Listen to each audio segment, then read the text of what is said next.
Hey, everybody, listen up. I got mega huge news. Meat Eater Live is heading back out on the road. That's right. Join me and the crew. Clay Newcomb, Cal, Yanni, Spencer's going to be there. Phil the Engineer's going to be there. Meat Eater Live, headed back out. Now, when you get every ticket, okay, every ticket you buy, you get a signed copy of our new Meat Eater Outdoor Cookbook. This tour is celebrating the release of the book. Buy a ticket, get a signed copy, Meat Eater Outdoor Cookbook, wild game recipes for the grill, smoker, camp stove, and campfire, which I'll point out is a $38 value. Here's where we're going to go.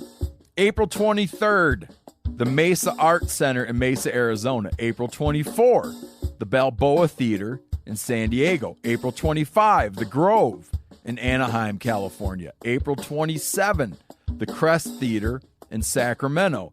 April 29, the Union in Salt Lake City. April 30, the Egyptian in Boise. May 1, the Wilma Theater in Missoula. May 2, the Bing Crosby Theater in Spokane, Washington. May 4, Revolution Hall in Portland, Oregon. And May 5, the last day of the tour, Pantages Theater in Tacoma, Washington. For tickets and more information, visit the events page at themeateater.com.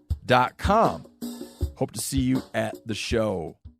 Hey, what's up, my woods people? I'm Tyler Jones, and this is the Backcountry Mini-Series from the Element Podcast. Casey, fill them in. Since we are diving headfirst into the backcountry hunting this season, we decided to call in some help and talk to some experts that know how to crush it in the backcountry. So make sure and subscribe, and if this is helpful, we'd love for you guys to give us a 5-star rating and an iTunes review. Absolutely. Now let's get into it because I still have a lot of Mountain House flavors to try before September gets here.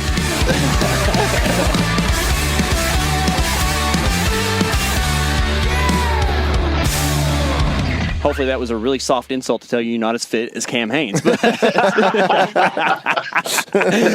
I'm kidding. Man. All right, so on the show today, we got Trent Fisher with Born and Raised Outdoors. Trent, how are you this morning, man? I'm awesome.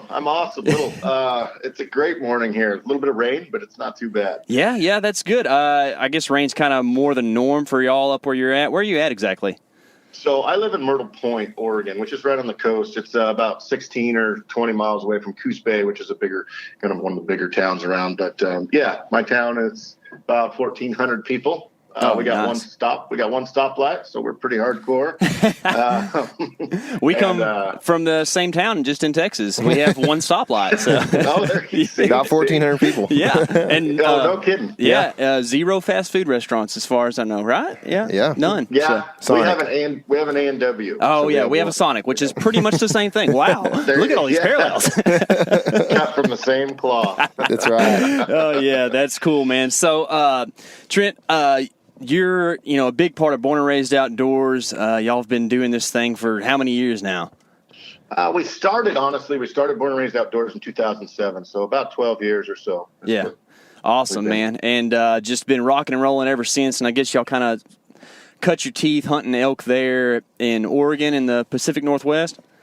Yeah, so we started out kind of wanting to create something different than had been done before as far as in the Roosevelt woods. There's been a lot of Rocky Mountain elk videos and stuff, and so we wanted to show our portray a Roosevelt video, and that's kind of what inspired us to start this whole thing. And then it just snowballed from there into trying to go as many places as we could every single year as we could financially afford, and without getting a divorce. I hear that, man. It's like a constant walking the edge of the knife pretty much on that deal. Man. It's That's exactly what Tyler and I try to do. Just that yearning for adventure is always there, but you got to be a good family man too. And I think, that's something that I see in you in particular. Like, I really appreciate your willingness to show and share your faith, through your videos. Like, it's encouraging to see dudes pray and pray wholeheartedly at the beginning of stuff. So kudos really on that, man. Yeah, no problem at all. I feel inspired every time I see it. And I have a question, really. Like, do you wake up every morning and play y'all's intro just to get going in the morning? Because it works for me. If I hear that intro one more time, I might just go insane. Isn't it funny how that works, man? Yeah. No. It's that's definitely, music is a big part of our how we started and kind of how we've done our videos and stuff like that. It's amazing what a song can do, know. Yeah, Tyler, I feel like you know a little bit about that. yeah. I play music a little bit. I don't know if any of you guys do, but Sure. I couldn't play the radio, so I have to listen. I got to listen. there you go. You can play the elk flute though, so that matters, right? I do a little. I don't say good or well, but I can blow on it. That's for sure. You hang with the right guys, it don't matter, right? That's right. That's right. You get the right guy behind you, it doesn't really matter. That's cool. So, we really wanted to get you on to talk some about some backcountry knowledge. I feel like that Sure. y'all do that quite a bit. It's something we're really new to. We're going to have a backcountry hunt this year, so we're going to kind of just talk to you about a little bit of your knowledge on like stuff to use, things you're going to need, maybe stuff we didn't think about. But first, can you kind of tell us a little bit about, I don't know, maybe your first backcountry trip and how you got into kind of that backcountry style hunting? Yeah, so I grew up here on the coast of Oregon, and it's relatively roaded, I would say. There's a lot of logging. Our biggest manufacturer around here is the logging and the timber industry, and so there's quite a bit of roads. And so to call where I live kind of backcountry, as far as you could always hit a road or come out somewhere. There's not a lot of wilderness land around exactly where I live. And so when we started out hunting, it was, we day hunt. I'm probably similar to what you guys have done and just go out and hunt for the day and make a big loop or whatever. But you'd always end up back at the rig at night, and then you'd camp by the rig or whatever. There was never any really stay overnight spots where we hunt around here. And it wasn't until we started actually going out of state that we really started prepping for that kind of a thing. And I'll never forget our first time in Wyoming. We do a lot on our mountain bikes back then, a lot more than now because the roads, access has been kind of shut down a lot. But we would bike back into a spot and then hike and hunt from there. And that really, really just opened our eyes to the possibilities that were just so endless as far as just areas with no people, and it was really amazing, especially in Wyoming, going to a new state that we never even stepped foot in Wyoming, let alone hunted it. Mm-hmm. And it was just with our style of hunting, with our run and gun style of hunting that we do here, it was just it opened up so many doors for us. And once you get that, and you guys will feel it this year, once you get that kind of craving or you taste that one time, you're like, oh man, you have to go back. The backcountry is just, there's something to it. There's something to packing everything that you need or that you think you need on your back and going as far as you want. And then it's and I think the phrase "it's all mental" gets used a ton, but it is pretty much all mental. Anybody can do it. You do not have to be the elitist of the elite. Does it help? Heck yeah, it helps. But you don't have to be a super athlete to do it. You can go as far as you want. But the thing that always needs to be in your mind is meat care and the important things, obviously, but and safety. But yeah, so we started out just going on, that Wyoming trip and hiking in, we'd go in for, we usually back then we did like 8 days at a time, which we've changed our whole motto.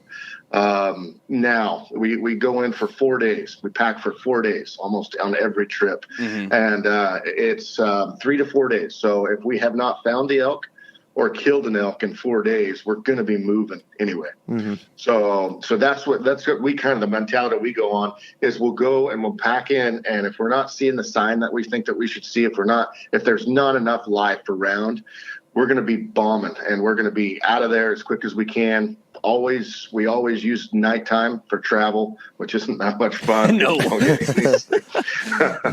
But you're only allotted so many days, you've got to really maximize your time out in the woods. And so what we do is if we don't see what we want in this spot, then we'll just bomb out and then we'll travel most of the night, however far, to our second spot. That kind of brings me to another point. Always have more than one spot. So in one state, like we'll pick 3 spots. And a lot of times we only end up going to one, and then possibly 2.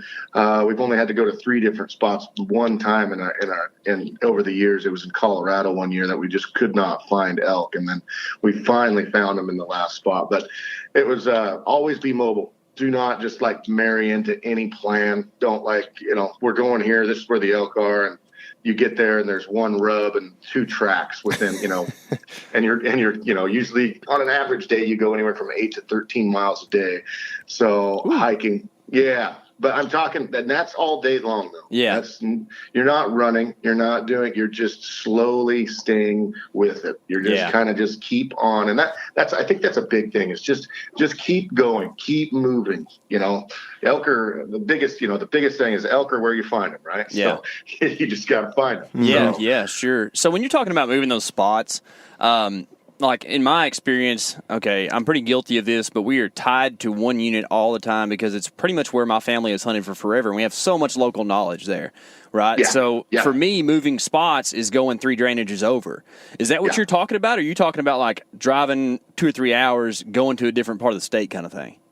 We've done both. We have done both, but usually, like what we've found is if they're not hanging at a certain elevation, or if they're not hanging at certain spots, like in Colorado, I mean, we drive a lot of times. We'll drive almost 12 hours sometimes, and go to a whole new different location, a whole new different drainage, a whole new different watershed. And it could be, they are just on certain spots, but from what we've found, either they're there or they're not. And you can go around the hillside, but we like to. And it kind of spurs the whole thing of, we like the adventure. So there's always that. We try not to hunt the same spot 2 years in a row. We try not to. Sometimes we have in the past, but it just seems like you have this inhibitions of it. And that's what I would say, like what broke us out of the homeland here. Because I mean, honestly, man, it was like, you know way better than I do probably, the elk are going to be, or deer in your guys' probably backyard, but you always go by this tree and you bugle from this tree, and if he doesn't answer down here, you've seen that tree 1,000 times. You've done this loop, you've hunted this drainage 100,000 times, and usually they hang in the back end of this, and and it's just like you go somewhere new and you don't have any expectations. You have no idea. They could be here, they could be there, and it honestly, at the end of the day, it helps you hunt twice as hard, just out of purely just because of the unknown. So, and that's that we've found is just, that we've gone back to places before and maybe it's not as good. Your expectations are like, man, they were all over in here last year and now we can't even find an elk, and it just, morale on the team just kind of goes, oh man, this sucks, Whereas if you're in a new spot, everybody's like, well, maybe they're over there. Let's go that way. And maybe they're over here. And so it seems like it keeps team morale way, way higher when you're just in a new area and everybody's in that search mode, in that exploration mode. Yeah, it definitely makes sense. So at what point, like there's got to be, surely there's instances where you're seeing a lot of sign, but you're not really seeing a lot of elk. And even the sign may look kind of fresh, but, like at what point do you decipher that sign as being like, oh, well, that's a week old, maybe, or so, and the elk have moved, and so we're going to move. I mean, is there any instances that you guys have had that where you're like, man, the sign is all over, but it seems like it may just be we're a few days behind? Yeah. So the one thing I will say is, like, where we're hunting, usually we're anywhere from like 6,000 to 10,000 feet, or 10.5 or something pretty high. So that's just where we hunt. You can find them lower. You can find them even higher than that. But what I will say that's one of the big things that I learned is with sign. At that elevation, the air is so dry. Sign, it dries up so much faster. So I live right on the coast. I mean, it's rainforest where I live here in Oregon. But where we're hunting in those elevations, if you find sign that actually looks to be kind of fresh, it's usually very, very fresh. So yeah, but to answer your question though, it's if you're around fresh sign, those elk, they're usually just, unless they get bumped and pushed a lot, they're just making a circuit. They're coming out to feed at night. They're going to a bedding area during the middle of the day. They're coming back out to feed at night. I mean, they've got a cycle that they do, which if you're on sign and stuff, you're around them. You're definitely, close to them or somewhere. They're going to be around. They're not going to be too awful far. Gotcha. Yeah, that's cool, man. So you were talking about elevations a little bit there. What is, as far as like a practical guy trying to head out west and do some stuff, what can a guy handle who's like, say moderate shape, works for a living or whatever, how high can you really figure on a guy hunting? I know it's kind of subjective, but like, like as far as what you think, what elevations can a guy kind of handle and hunt at before he really has to start thinking about, like that difference in elevation change and stuff? Yeah. So I live on sea level. I live at 25 feet. Where I used to sleep at 3. I understand what you're talking about. It's tough, man. Yeah. I mean, I have tidewater right now about 30 yards away from me right now where I sit. So, I mean, we are at the bottom of the barrel. But we've seen a little bit. I know a quick story was with my brother Trevor, and we're in Wyoming. It was Wyoming, and man, we got up there about 10:06 or so, somewhere in there. And anyway, he was exhausted. He had a headache. He didn't feel good at all. He just had to sit down. He could only go for so far, and then he'd have to sit down. And it was crazy. I'd never really seen that before, and I've seen it with Steve Howard one time. He got really kind of sick a little bit, Yeah. And but those were the only 2 times I've ever seen it. But at the fear for me was like, I asked Trevor at that one point, I said, put your GPS and put Onyx, put everything away. I said, and where would you go right now if you had to go back to camp? And he pointed in the worst case scenario direction, different drainage. I mean, if he had to, go, and he was dead set on that was exactly where camp was. And it was like, whoa, it was kind of scary, actually. So it definitely can mess with you and affect you 100%. But like I said earlier, man, it's just the speed that you want to do it. Everybody's different. And just slow down, just slow way down, because you're going to be moving all day anyway. Or that's the style of hunting we do. We kill most of our bulls between 11 and 2 o'clock, right in the middle of the day. Cool. And the reason for that is just because that's where the elk, we'll follow them or chase bugles or whatever, and then they're going to bed down. They have a place that they want to go, and so we'll wait for them. We'll just kind of shadow them and keep in touch with them until they do bed down. And then you can usually get in there and call that bull out of the herd in the middle of the day. That way you're not dealing with all the elk. You're just dealing with one elk. Yeah. And his nose and his eyesight and everything. And so that's our kind of our strategy that we're using during the rut. Sure. So. Yeah, it makes sense, man. So, speaking of the story you just told, what kind of stuff do you have in your first aid kit usually when you're out in the day? I am ill prepared in that category. I'll tell you. I cut my finger real bad. I had a couple. It was a year before last on a hunt in where was I? Idaho. I was in Idaho and cut my finger. Almost cut my whole tip of my finger. Almost cut my whole end of my finger off. Ugh. And Trevor had an old stitch kit, and we looked at the date on it. And it was the stitch kit was made in 1980. Oh, right. Yeah, it was 36 years old. and so he opens it up, and all the stitching and everything and all the thread just fell apart. Disappears. It was nothing. And so so it was like we were not prepared. So we duct taped the heck out of it, and anyway, my end of my finger ended up rotting off, honestly. So I was ill prepared. Yeah, it was not a good deal. So but yeah, I carry after that it was pretty cool because some of the people that watch our shows and stuff, I got sent like 3 different stitch kits and all sorts of stuff from nurses and everything. So it was it worked out great. But no, I now do have a stitch kit just for the real bad stuff. I have just some various bloodborne stuff, something that'll soak up blood and everything. But honestly, that's all I really carry. A lot of guys carry Band-Aids and stuff. And I know Trevor, he carries ibuprofen all the time, and he carries Tylenol PM for sleeping at nights because sometimes he has trouble sleeping and everything. And I've never had an issue with any of that kind of stuff, so I don't carry it. Gotcha. But yeah, I mean, there's different. Everybody does it a little bit differently, but honestly, just me personally, I don't.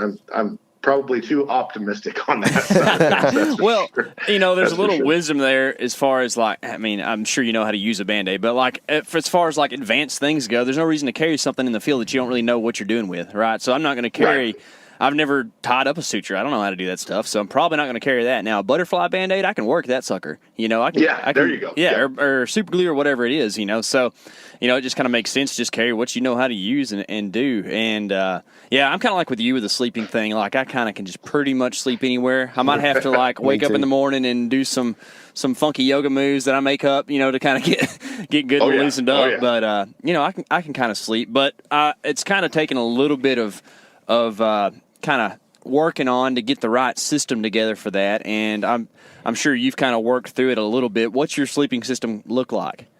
So I've changed it around a little bit. Last year I messed around with a quilt. And I'm a bigger. I'm upper body. My shoulders are a little bit wider and everything, and it just did not work for me. It really didn't. And I fought it. I don't know why I froze because as far as I should have just done away with it, but I don't know what I was thinking. It was going to get better. I just bought a new bag, and it's called a Stone Glacier Chilkoot, I think is what it's called. Anyway, and it seems warm as toast. It seems like it's a great bag so far. I've been really happy, and that's a big thing, guys. That is a huge thing when you're out there. So you want to eliminate everything that's going to make you want to leave. And that's what I tell everybody. That's a good point. You need to get that out right now. So your boots are a giant thing. If your feet cannot handle, if your feet are tore up or everything, it's going to make you want to leave. And your sleeping bag, if you're cold at night and you cannot get a good sleep and you're drowsy all day or whatnot, you can't replenish those muscles that you're using that day, that's going to make you want to leave. I mean, you got to get all these, and they're not a huge amount of things, but there's a lot to be said about comfort, and being warm and feeling good, and you will stay out there twice as long. You'll hunt twice as hard, and it'll make the trip, as twice as enjoying. So those are the things that I tell people is make sure you just get those things. I mean, you can deal with, no camo at all, honestly, you can deal with a lot of different things, but as soon as you start getting just a little uncomfortable and it starts to wear down on you and break down your feet or whatever, man, it can really, really start to escalate from there. And then pretty soon you're like, well, let's just go back to the truck. Yeah. So are you a boots or like a trail runners kind of guy? I'm a boots guy. Yeah. I'm a boots. And I've switched a little bit this last year. I used to go with a really tall boot. And anyway, I went with just like a mid boot this year. But I'm definitely a boots kind of guy. Definitely. I don't do gaiters. A lot of the other guys in our crew they love gaiters and everything. And it's just one more thing to me. So it's like, I'm not big into them. So, but definitely a boots kind of guy for me. Yeah. Trekking poles ever go along with you? Absolutely. Yeah. Absolutely. And this is one I kind of ate crow on years ago. My idiot brother, he had these poles in his pack. And boy, I made fun of him. And we killed a bull. It was in Colorado, I believe. And it was like an 8-miler or something like that. And boy, I really gave him the dog, and pretty soon I had sticks in my hand and I had everything we were trying to, get out of there and so, I had to apologize, the next year. And so, every single one of us carries trekking poles always. Yeah. Always. So like what situations are you using those in and when are they riding on your pack? Yeah. So what we do is there is a hunter every single day. We'll usually hunt in groups of at least on the least minute 3 and usually around 5 people deep is what we're doing. And so whoever's got their bow in their hand, obviously they're not going to have trekking poles. But when you're hiking in and doing all that, when you're just like in momentum just to get to where you're going, to where you think the elk are or something, we'll use them. But when we're hunting, we don't use them at all. Gotcha. And then pack outs is the 99% of the time. That's what we're saving the trekking poles for is pack outs. Yeah. So I see y'all do river crossings a decent amount. And are you I don't quite understand, when I understand taking your pants off, it makes sense, right? But are you doing that in your boots? You taking and just rolling barefoot, or how do you do those river crossings? Sometimes both. Yeah. Sometimes, I did a bear hunt here just last week, and it was I did a 3-day backpack hunt, and anyway, and I just thought, because it was pretty sunny, and I knew once I got to where I was headed, but I was headed like 13,000 or 1,300 feet elevation climb. It was a big hike. I should have taken my boots off. So one thing that we always do is carry a set of Crocs. Yeah. We have on our packs. They're super lightweight. It is so nice to get out of those boots at night. Mm-hmm. And just to air your feet out, just to, take foot care is like paramount to us. Mm-hmm. So, I mean, on a hunt, I honestly, the only thing that I do not skimp on, one of them is socks. I bring on a hunt, I mean, shoot, like on Land of the Free last year, in my tote, I had over 30 pairs of socks. Oh, wow. Yeah. I do not mess around with my feet. I don't want jungle foot. I'm just like, that's one of my big things. And so, but yeah, so we carry Crocs with us, and so those work great for river crossings too. So just, I mean, it adds an extra, getting your boots off and doing the whole deal, and then wading across. But it depends on the crossing as well. If we can't find a spot, usually we'll just put on our Crocs, go across, dry your feet off, and then, I mean, doing it right can save a lot in the long run. So. Yeah, for sure. And we've talked about the hunt that we're going on to the wilderness unit down there in New Mexico, and surprisingly enough, I think after some research, there's going to be quite a few river crossings, at least to get into like the hunting area, right? So, okay, cool. Yeah, which is surprising because it's kind of the desert, right? But there's water in this unit, and like people say, you got to cross a lot. And I've been trying to kind of figure out, what's that going to look like, just because. I don't know, wet feet are terrible, right? So, and I don't know, if you got to cross the river 12 times to finally get to the trail where you used to actually start making an ascent, I don't know, you might just spend the whole time in your Crocs until you actually start heading up. I don't really know how it's going to work, just hiking the trail in Crocs. But Absolutely. Yeah, no, that's cool though, man. And you're talking about your bear hunt. There was a backpack trip, and y'all do a ton of the backpacking stuff. And it's going to be something completely new for me. I've done one backpacking trip ever. It was to the bottom of the Black Canyon in Colorado. Tyler and I went up there and carried about 70 or 80 pounds on our back of camera gear. And, well, you know how it is. You start carrying camera gear, man. Yeah. It adds up a lot. And I also carried a giant jug of peanut butter that I don't think I opened the whole time we were down there. So I like my food, man. But it was the learning curve has started to curve, if you know what I'm saying. Like I do. But so, like, what do you look for, like, in a good pack like that you're going to be, day packing with or whatever while you're in there, but also you're going to have to like load up camp sometimes or load up meat and just, throw it on your back and go. Yeah. So honestly, I mean, and I'm not here to plug anything as far as what we use and all that stuff, but we use EXO mountain packs. We love them. They've been great for us. And they're versatile. So it's got a frame on it, a solid, sturdy frame on it, so where you can take your bag actually off. So we'll have our camp in our pack, and then that pack part detaches from the frame, and you can put the meat directly. So that's a big thing is comfortability. What I would tell anybody before you get started on a big journey like you guys are talking about doing is get fitted for your pack. Make sure your pack fits right. There's so many people out here, and it's the same as bows. It's the same. A lot of people just pick up a bow and start shooting it. Well, it may not be their draw length. It may not be whatever. I mean, so many different factors in that. And so, and just like in bow hunting, go to a pro shop and get someone that knows the knowledge of bows to fit you right. That's the same way it is in a pack.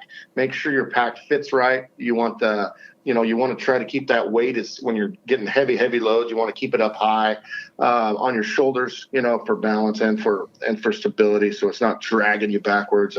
And really kind of do the work with that. And I'm sure you guys hiking with weight on right now. Or getting started too? Haven't started to yet, actually. Planning on doing it some this summer. Honestly, like...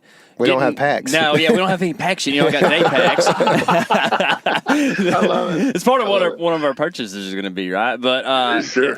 My thing normally has always been just run a bunch, and then the weight thing kind of just happens. But I will take your advice on that. So what do you think? Like, what's that kind of fitness regime look like as far as preparing your body for a heavy weight like that?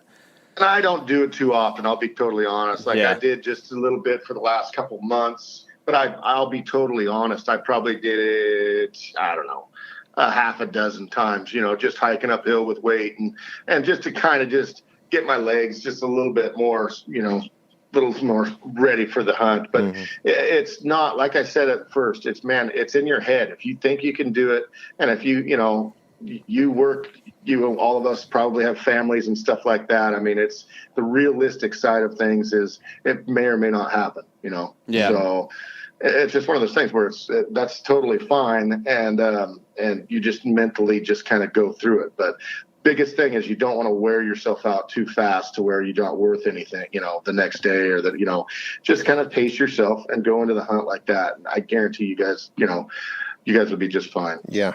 So what about the pack works so well for you guys? Like what's chiefly important to a pack in your opinion? In my opinion, everybody has their different opinions on packs, and mine is simplicity. I want something super simple. So like my pack has a hood on it, just a cover that goes over the top that only has one pocket in it. I have one pocket to put my stuff, my communication stuff, and some, extra camera batteries and stuff like that. And my tags, license, and all that stuff goes into that. And then everything else, it's just, I pack my pack a little, I'd say, different than a lot of people. I have a dry bag in my pack. That's the XO comes with a dry bag that's inside of it. And I just stuff my sleeping bag stuff. I don't use any like say for my tent, how you put your tent into a bag and everything. Nothing. No, I stuff everything. I just stuff it all into my pack so that it conforms the way that it wants to conform. So I don't have all these odd shapes all over. And so my weight ratio at that point with doing that and just stuffing everything down in there, my sleeping pad, my tent, my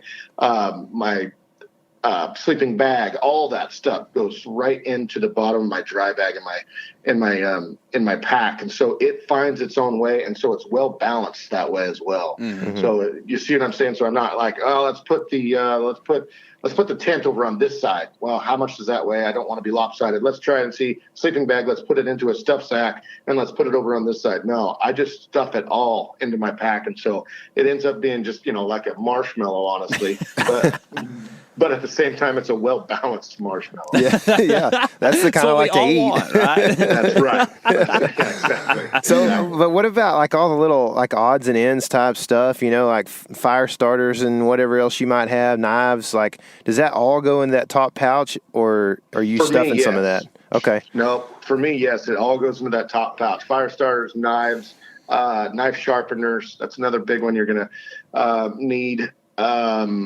Just the little knick-knack stuff, I would say, cords for charging my phone, and, little cords for recharging batteries and stuff like that. That all goes right in there. So when I take off my pack, I unzip one zipper and I've got access to all that. I don't have to get into my pack, but I don't like a ton of pockets to where it's like pockets all over.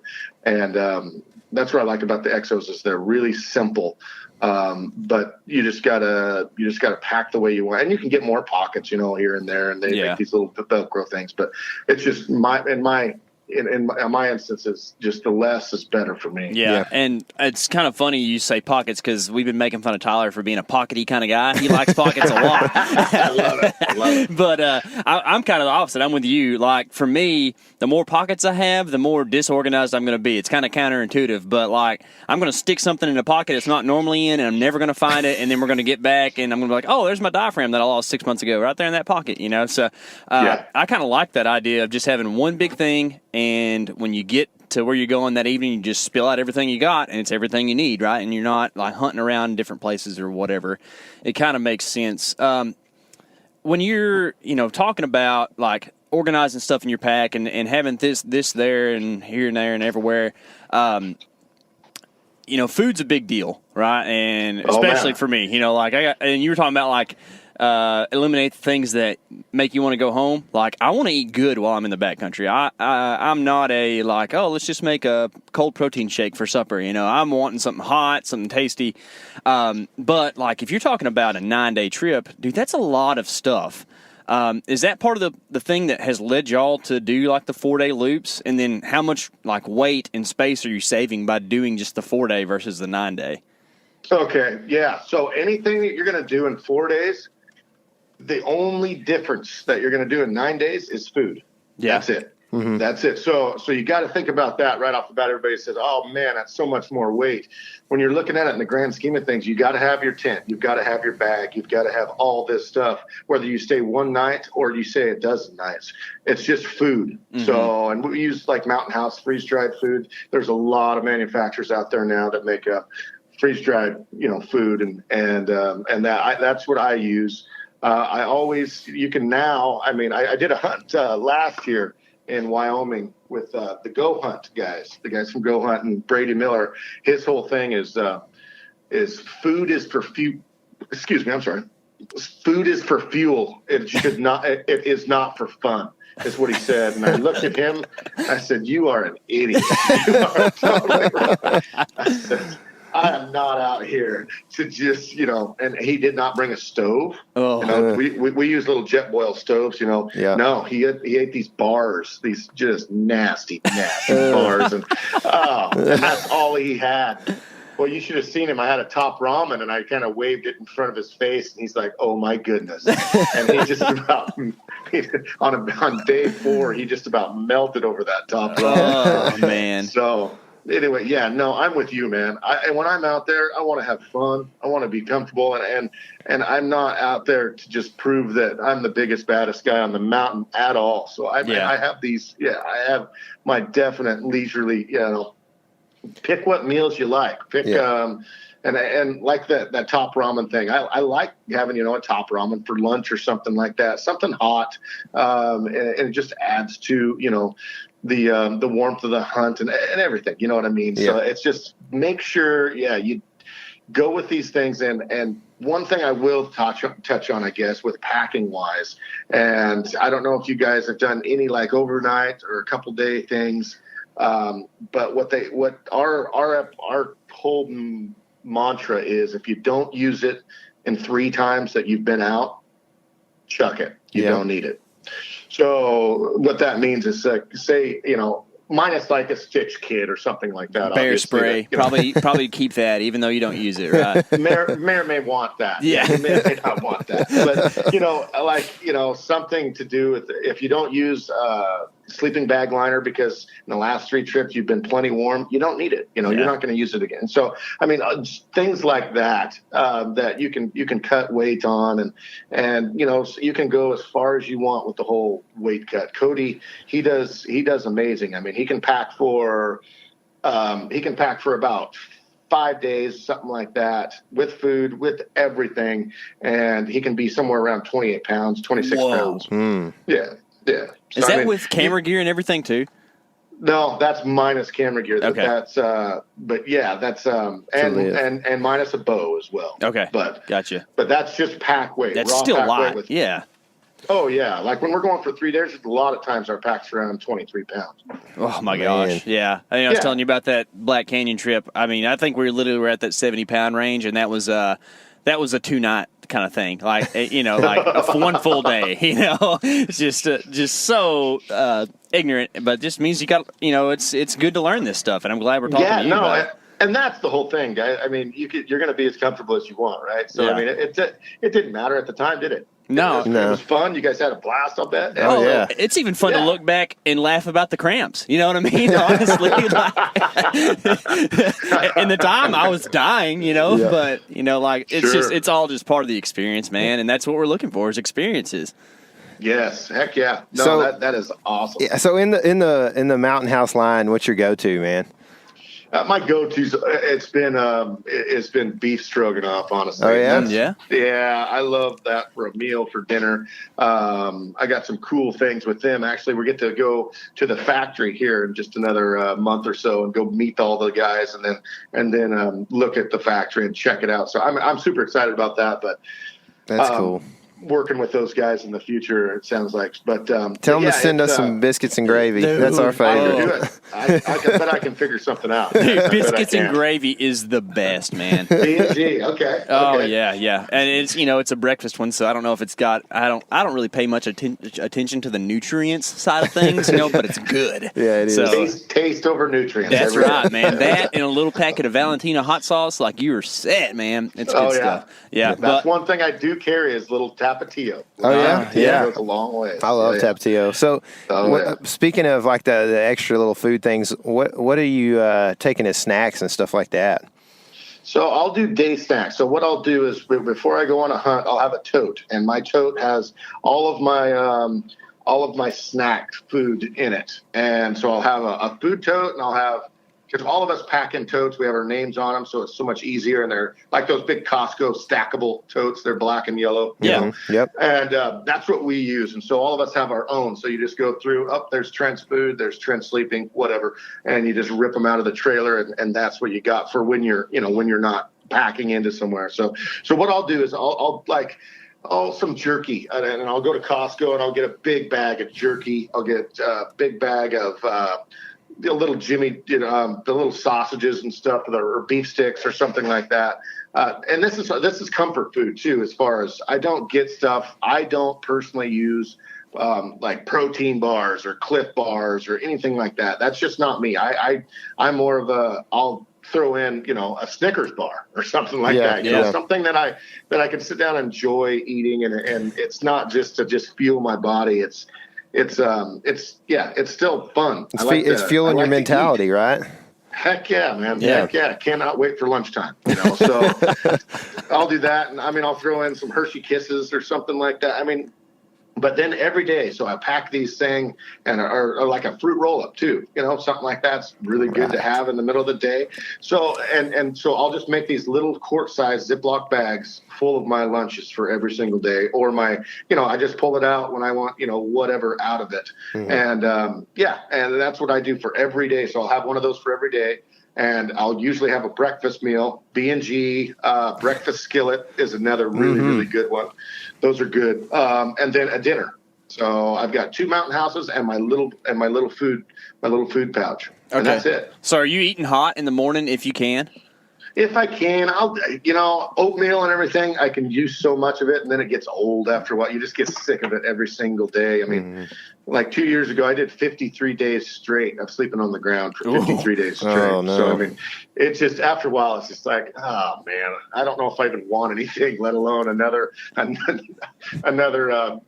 brown sugar oatmeal. It's like, no, but yeah, as far as that goes, you can go as simple as you want. Put together your food bags and get a breakfast and a dinner, and your poundage on that is nothing. It's pretty nil, really. Yeah, that's my kind of food system there, man. That's what I like. I like to eat, man. And I feel like I require more food than some people sometimes. I don't know why. I've always been a big eater. So you were talking about sleeping on the ground for 53 days straight. I have like middle back problems sometimes that bothers me. And so like a pad is something I'm very interested in. I'm interested in knowing like what you're sleeping on, I guess. So I'm not even sure what I have right now. I'm one of the guys that just throws something down and just let it rip. Gotcha. Cody's more, and some of the other guys that we hunt with, they're more of the, I think he's running a Sea Summit. And the big thing there that you'll look at on pads is it's called the R value, which that's the insulation value in the pad. So you need to don't scrimp on that's another thing that you probably shouldn't scrimp on as far as cost wise is get a good pad that you're comfortable with, especially if you have back problems a little bit and some uncomfortability there. And I think mine right now is an REI. It's just a run of the mill REI $80 probably or so pad is what I have right now. And they go up from there, obviously, but another big thing is a patch kit, and anytime that you get something, we talked a little bit about like first aid stuff and everything a little bit earlier. You can universally use things for first aid, right? So you've ever heard of Leukotape? Yeah. Okay. So like that's what we'll do. We'll carry Leukotape, and that can be used as as far as compression or whatever that you need to wrap around anything. And what we'll do is take a thing of Leukotape, instead of just throwing it in your pack, wrap it around your trekking pole, because you're going to have that with you anyway. Wrap it around and make a pretty good little, half-inch or whatnot wrap around your trekking pole, and that way it's not digging through your pack. You've got it right on hand when you're hiking, when you're doing the heavy hikes, and if you got to take your boots off, you don't have to dig through your pack to use your to grab the Leukotape if you have a hot spot or whatnot on your foot. So it's just things like that. Just little things that you guys will learn, or you can learn from just watching somebody else do those things. It can really advance the pleasure of the hunt, actually. Yeah, for sure. And that's, I've watched Land of the Free a couple times, a couple different episodes and stuff, and really enjoyed it. And that's one of the things I like, is whenever y'all do take the time to kind of explain stuff, as opposed to just, go find how to do this somewhere else. You know what I mean? And right. One of those things that y'all have talked about a couple times that was pretty enlightening is the way you do water. I've used a stereo pin and done it that way, and it works pretty good. Okay. But I never really thought about the idea of having like dirty water in your pack and then purifying later. So can you explain a little bit how y'all do that? Absolutely. Yeah, absolutely. And some of this stuff too, we're open books. We do not keep any secrets or nothing. There's no, please don't tell anybody, stuff. It's always, and sometimes we take it for granted because we've done it for quite a while. So water system. Water is the most important thing out there by far, bar none. When I'm setting up a hunt, and I get a lot of questions about this, as far as how do you guys know where you're going to go? And because we've never scouted a place before, like with boots on the ground. We've always just gone in, and we've e-scouted it through Onyx, through all Google Maps, all this stuff. And anyway, and that's how we pick our spots where we're going to go. But yeah, water is huge. So you've got to have water. Same with elk; they've got to have water. It's just they can travel a lot further than you can to go get it. Mm-hmm. So we're gonna definitely find these places with water, and we use what's called a Sawyer squeeze bag. It's about the most cheapest. When we first started, there was Catadine. There's all these different filters out there. There's pump filters that you got to pump this handle, and we were blowing through seals on those like it was going out of style. It was horrible. Luckily, that REI had the guarantee thing where you could take them back and keep taking them back. But those were like $130 a piece. Oh. Yeah. So what we use now is just a Sawyer squeeze filter, and you can buy it anywhere, Walmart, anywhere you can buy it. And I recommend getting the large one. Don't get the mini. The mini just doesn't do enough volume.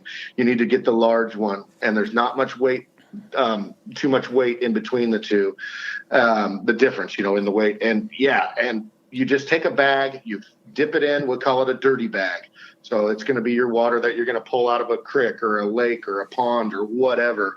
And you just fill it up, you screw it onto this filter, and you just squeeze the water through this little inline filter. It's really simple. And another thing that we've done is taken it to the next level and putting adapters on the end of that filter, so you don't have to take out your bladder bag in your pack.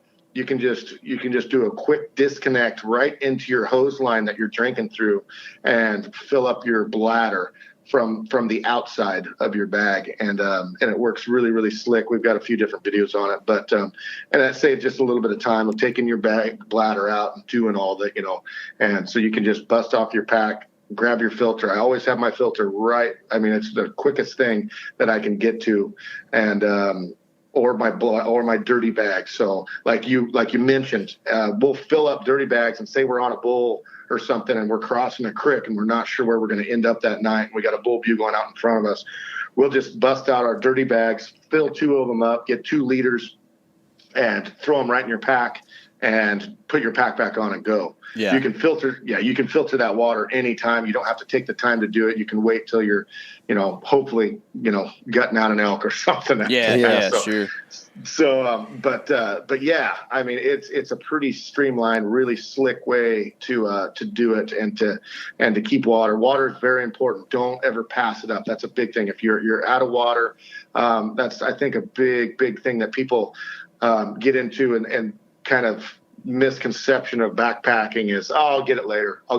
And pretty soon you're not around it at all. And it's getting dark. You don't have water to cook up your meal. You're cramping up or what, you overdid it that day or whatever the case may be. Definitely don't pass up water. It's just like, don't leave fish to find fish, right? Yeah, sure. So what's the dirtiest water that you've used with one of those Sawyer filters? We got a lot of videos of pumping, pulling water right out of elk poop and in mud puddles. Yeah. My best one was I was on the top of this mountain and spending the night, and there was this old broke down on the side of the road water tanker. It was a water truck, and it had been there for I don't know how long. Well, we got in on this water truck, and there was no water anywhere else, and opened up the lid on this tanker, and we hoisted Steve down in there by his legs, and he was dipping water out on his head in this water tanker. So I've taken it out of a lot of different things, and honestly, we never have had to deal with no one's got sick or anything. So those filters seem to work pretty well. Cool. That's cool, man. And it's funny. Of course, it sometimes doesn't pay to be the smallest guy in the group, does it? No, that is a fact. But I've also used the tablets. I was around Dirk, a good friend of mine, Dirk Durham, for the last few years. I've hunted with him, and he uses the SteriPen thing. So he'll fill up his Nalgene bottle, and then he'll just wave that pin like you were talking about in there. And it seemed he never got, obviously never got sick and everything. So that seems to work too. There's so many different ways of doing it. But as far as being light and simple and being able to tap into your bladder and do all that, that's the best way that we've found, and it's super reasonable. I mean, they're under $30. They're really, it's a price you've got to pay in order not to get sick. Yeah, that's nice. What's a reasonable amount of water to make sure you always have on you? Because for me, honestly, I drink a ton of water. We're from Texas. It gets real hot, so I get used to drinking 1.5 gallons a day in the summertime when I'm working. Oh. So yeah, it's for real. But and honestly, when I go to the mountains, it's kind of like it's always going to be a dehydration because you just can't drink that much water and hunt effectively, you end up having to stop and use the bathroom all the time and stuff too, So, sure. Well, how much are y'all trying to have on you, say you're heading in for the night and you're going to try to have water for the next 12 hours or whatever, what's a reasonable amount to have in the pack all the time? Yeah, so I'm a little bit different. I don't drink as much water as I probably should. So, and then you've got all different elements. Cody, he drinks tons, quite a bit, and he's always got water on him.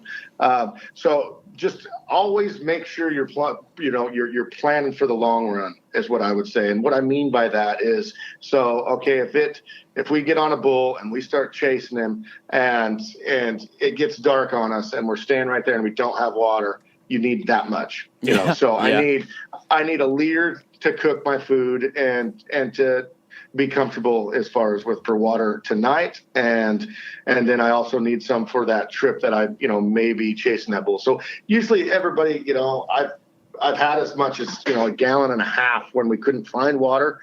This last bear hunt, I had to pull. I took that much in with me, but usually it's only about 2 liters is what I try to keep on me at pretty much whenever I come by it or something. 2 liters is you can get by for that evening and then also for the next morning for a meal and be comfortable. Yeah, for sure. And then the reason I ask is just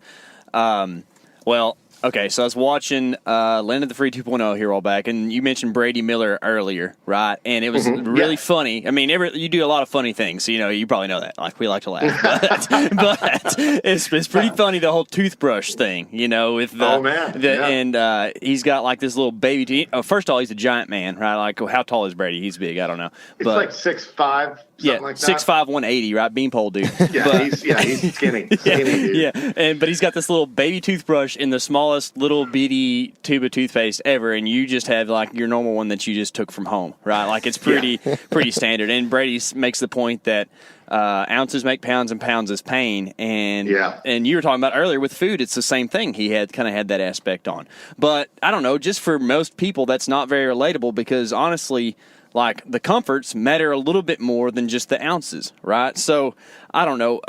Do you really feel like you pay that much attention to like ounces and weight in your pack, or do you just kind of go practically at it and say, what do I need to survive, and I'll just tough it out, and that's what we'll use? It's exactly my motto right there. Yeah. So I just tough it out and just be like, I mean, there's certain things that you can really scrimp down on, but that was the thing that got me with Brady, is he comes from a mule deer hunting past. And so he would have a tiny little toothbrush or cut off his handle and everything. And a lot of people do that and have this tiny little toothpaste. I mean, and he wouldn't bring a stove. He wouldn't bring anything like that. But on the other end of the spectrum, he'd bring 2 pairs of binoculars and a spotting scope hunting bugling elk. And I'm like, what are you doing, man?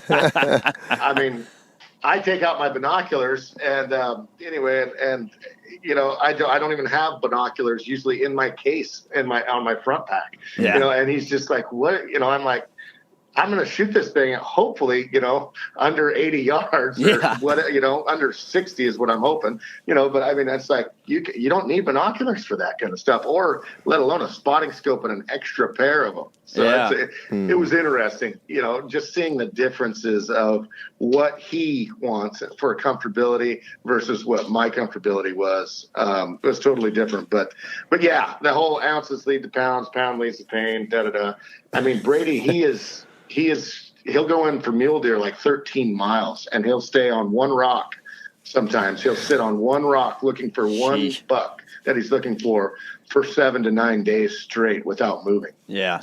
That is tough, man. I'm out. Yeah, me too. Yeah, me too. For sure. And we're whitetail guys, so like we understand sitting a little bit, but man, we get to do a little bit of moving around, or whatever, and change it up a little bit. But I guess it's kind of more. It's a give and take. Whatever makes you comfortably mentally is going to help you in your hunt, right? And for Brady, maybe not carrying a stove or a full-size adult toothbrush, maybe. That's what gets him there mentally to where he thinks he's prepared. And then mentally having the spotter and the extra binos, it makes him feel good about it and feel like he's going to have success in the hunt. And I don't know, just mentally preparing for success is something that I think that I've done poorly of in the past. I've physically tried to prepare for success, but like sometimes when it comes down to the moment, you're being mentally prepared is pretty important for that stuff. Yeah. I would totally agree. And I mentioned that before. It's all mental. It's overused obviously, but it really is. If you think you can do it, I mean, I'm taking guys out there that I'm like, this guy is not going to make it one day. and he just blasted right through it and just be like, well, I guess we got to go over there. I guess, I mean, it is. It's just what you tell yourself. Your body can handle a ton. The body can handle a ton. And it's just if you tell yourself that it can do it. And, in a lot of instances, you can do it. Yeah, for sure. So I loved your tip about the Luco tape on the trekking pole. I think stuff like that is just so handy, and it's stuff that kind of only can come from experience, really. So is there 1 or 2 like top tips that you could just give us that you would say just make living in the backcountry better? Top tips. In the evening, there's a lot of guys that we always have like a kill bottle on us or something like that. So whether it's your favorite drink, whether it's anything, a thing of whiskey, just a shot of whiskey or something. A lot of people pack that kind of stuff with them. And it's just their evening nightcap or whatever they do. They have their little traditions. Another thing is really cool is like, and it doesn't weigh anything, like apple cider, the little cider packets, little cider. Yep. Heat up some water and put a little cider, packet in there, and it's just the comforts, just Sure. the fun parts. It definitely can change your whole mentality of the hunt. Man, as far as like little tips and tricks and stuff, maybe I'll think of some as we kind of go along this thing and through this. But if anything I can think of, I'll definitely. Sometimes you just take things for granted. I should probably start writing stuff down, I guess. No, it's one of those things that like during the hunt, it just comes natural when that particular instance arises, and you're like, oh yeah, I've done this a million times, but like right now, it's not something you are in that instance or that situation, you don't really remember. So I totally understand. But the apple cider thing is good because for me, like I like flavored drinks, but I try to stay away from like stuff that's bad for me. So I end up like a lot of times doing stuff like adding some of that like Powerade squeeze stuff to my water during the day and that kind of thing. Just to like, or just even a lot of times I'll take like apple juice and put it half and half with water, just so I have a little flavor there, So that's a great tip, man. I like that a lot. Yeah, I've gone on the kombucha kick lately. I don't know if you got that thing going, I love it. But I love it. I don't know how I'm going to get the kombucha to the backcountry, man, because I've been drinking like a bottle a day, so it's going to be kind of tough. But I might just take a SCOBY to the backcountry and just make my own back there. I don't know. Yeah, you should, yeah. That would be, I don't know if it would be pounds effective, but yeah, I would do it. That would be an awesome episode. That is one thing, too, that it sounds really, really simple, but a lot of guys don't use bladders or something. A lot of guys, and I've done it myself, actually, just a water bottle. So you will, the whole thing behind a water bladder is if you have water accessible, you're going to drink it more. If you just have to go through your pack or reach, have someone grab it out of your pack or whatnot, you're not going to drink as much water. So accessibility to something like that is definitely beneficial, for muscle strain and everything, keep hydrated. So yeah, if you have it and you have it on your person more, you're definitely going to use it more. So yeah, that's another thing I would definitely say. Good tip. Cool. So do you run an Nalgene too, or do you just use your bladder? That way you always have the hose right there. I use my bladder, or I just grab, usually on the way to the hunt, I'll grab a smart water, just out of the store. Mm-hmm. And then I'll just put that bottle in my back. And that way I have a bottle that I can measure stuff out of, and then I can put things in that is separate from my JetBoil or something like that. Mm-hmm. And that's another thing we all use as far as the stoves that we take are JetBoils. We don't use the MSRs. Pocket rockets or whatever. Anyway, what we found the most effective is the JetBoil, and we've tested everything as far as weight retention, as far as the quickest way to boil water has been a JetBoil stove, and you're going to pack a little bit more, a couple more ounces maybe as far as weight wise, but you'll save it in fuel because it does way more efficient and it boils water faster. So we've tested all that stuff, and JetBoil seems to come up on top pretty much every time. Yeah, well, Tyler and I have kind of been jumping back and forth on that thing. We both have pocket rockets and use them a lot whitetail hunting, but we actually had that discussion the other night of like, are you going to save more weight with the pocket rocket and a little bit more fuel versus, the JetBoil and the less fuel? And I guess you just gave us the answer, and that's why we got you on the podcast, right?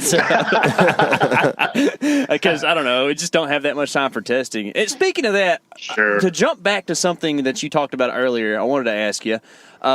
So bow shops are pretty much readily available across the U.S., I don't know anywhere around here to actually get measured for a pack. Where do you go and do that at? Do we have to fly to like Bozeman where there's a REI and do that, or like what do you do?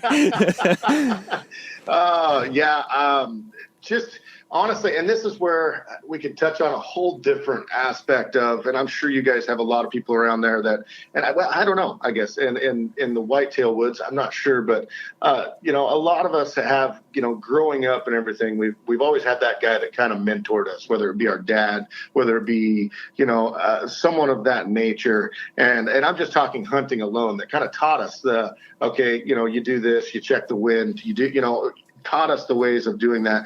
And I would say there's got to be someone around there that's just that geared nut, that really knows it really, really well. And whether it be an archery shoots or whatever, find that guy and just say, hey, does this pack fit me right? Does this work? And there's always someone around that knows a lot about certain things and gear junkies around. And so that's what I've got I have Steve Speck, the guy that makes the packs, he'll like just fit me for it and say, okay, we need to raise the belt just a little bit. That's way too low on your hips, or you know what I mean? And so, and get a versatile pack, get something that actually you can change around. Like our packs, you can change how high the belt is and everything about our packs are super versatile to where you can get it fitting just right for you. And that's what I would recommend is just go to someone that knows a lot. And it's not just like throwing a pack on and being like, oh, this is okay. Just make sure it fits you good and it's comfortable. And you go through it that way, and you can go as far as little as you want. You know what I mean? Yeah, sure, man. That's a great point, and it's something I didn't even think about. Like, I always am trying to just find a retailer and look at stuff and think about stuff. But man, the community aspect is so much more useful. And there's a bunch of people that do this stuff, and that's why we got you on the show, man. Because the stuff we want to do, stuff that you do and do effectively, and you're going to have these great ideas and stuff that you've tried yourself or that you've learned from other people. And I just think that in general, that idea of the hunting community is a big thing. And now when we're more connected than ever, we should be utilizing that as opposed to just isolating ourselves, Yeah, no, totally, man. And that's what's so cool about the now and these days. I mean, you could say, oh yeah, everybody, you have so much, and you have so much information out there, and there is, man. Anybody, and that's what the big thing. That's why I love to hear you guys are coming out west, and you've done it before. And I skimmed through a lot of your guys' YouTube stuff and looking through some stuff. It's really good stuff. Thanks, man. But yeah, just getting it's all in your head, right? There's so many people. I get tons and tons of emails of, man, I'd like to come out west, but it's scary. It is. And to me, when I first look at that question, I'm just like, oh no, just, come out here. But man, if I'm from, Pennsylvania or, South Carolina or something like that, to think about going clear out west to 10,000 feet and bailing over the side of some mountain down in the bottom of somewhere and, finding my own water and I thought, man, that's scary as hell. That's honestly scary. Yeah. And it's stuff that we kind of maybe take for granted at times, but it's like, wow, that is a definite concern. And, but with all the knowledge and everything now, with the YouTube, with the Onyx maps, with Go Hunt to tell you where to go to research units and bull to cow ratios and to try to have a great hunt, and your draw odds. Can I really plan to take the work off, to go on this hunt? And what do I need to do to prepare myself for that? There is so many things. There's so many outlets out there now that a guy can actually delve into it, actually come out here and feel pretty confident, I think, before he even steps foot on the ground. So, there's so many resources, and it's great what you guys are doing, actually, as far as just kind of making those come to the surface and talk about it. Yeah, well, thanks, man. I appreciate that, dude. We try. What I tell people a lot of times, actually, this happened this week. A guy, we were talking on social media, and he's like, I'm looking forward to learning some stuff from y'all's YouTube channel. I'm like, well, you're going to learn from our mistakes is what you're going to learn from, man, because we don't do things right a lot of times, but maybe we'll help you by not making some mistakes. But if people want to learn more about y'all, learn how to have fun while they're out there doing the stuff, because y'all are good at that, man, where can they find more about Born and Raised Outdoors? Yeah, just Born and Raised Outdoors on YouTube. We have a bunch of videos, and we've done quite a few seasons of elk. Elk is kind of our forte, but we've done a lot of fishing in the past as well, and all sorts of stuff. Just having fun, and I'm wanting to get more into taking kids out. My son, I've taken him out quite a bit, and shot some blacktail deer and stuff like that. But yeah, the kids, the next generation's big. It's huge, man. And so we need to get them kids out and doing things. But yeah, just bornandraisedoutdoors.com is our website.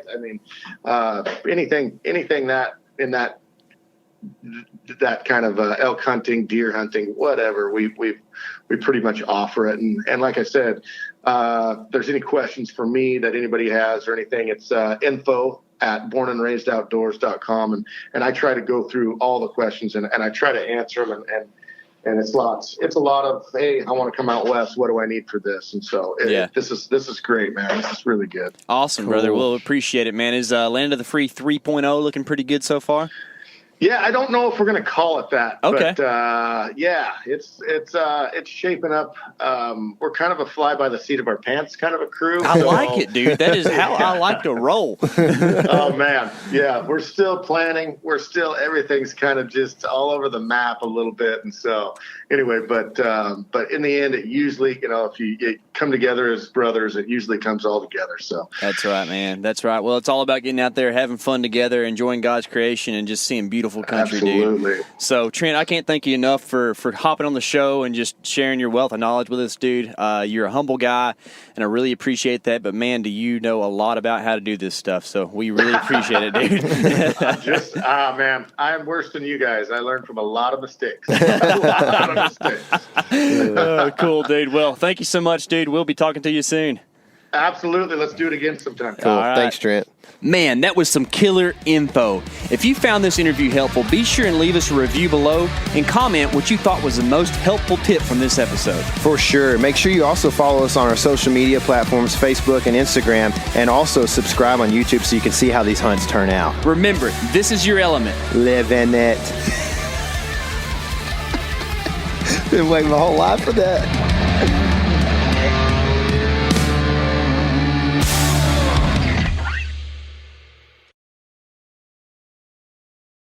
Hey everybody, listen up. I got mega huge news. Meat Eater Live is heading back out on the road.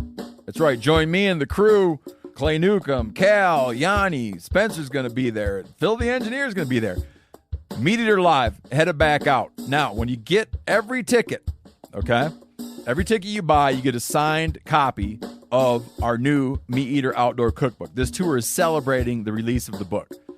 Buy a ticket, get a signed copy, Meat Eater Outdoor Cookbook, wild game recipes for the grill, smoker, camp stove, and campfire, which I'll point out is a $38 value.